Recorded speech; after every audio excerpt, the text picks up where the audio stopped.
maximum to na payment. Ito po. Ang maximum natin is 20.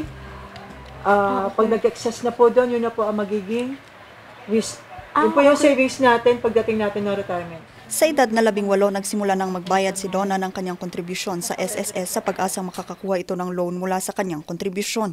Ang problema, hindi niya alam kung maaari siyang makapag-loan gayong self-employed ito. Ang kanyang katanungan nasagot sa pagtulog niya sa e-center ng SSS sa kanilang barangay sa Kabayanihan, Baguio City.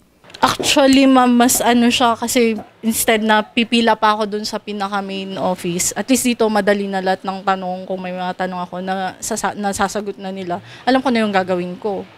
Mas napabilis na siya. Ang ganda nito is that we are bringing the branch to the barangay.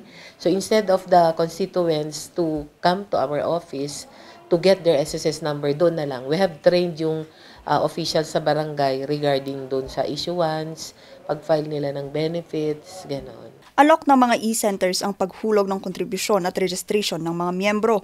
Kaya ang SSS member na si Lydia, hindi na niya kailangang bumiyahe pa ng malayo para lang makapaghulog ng kontribusyon sa mga bayad centers dahil mayroon na silang e-center sa kanilang barangay sa Pinsao proper. Malaki kasi malapit lang. Maliban sa Barangay Pinsao proper at Barangay Kabayanihan, matatagpuan din ang mga e-center sa Barangay Irisan, Barangay Outlook Drive at Barangay Governor Pac Road. Naging mas malapit yung pupuntahan ng mga nag-a-apply o magbabayad ng mga SSS. Mapapadali.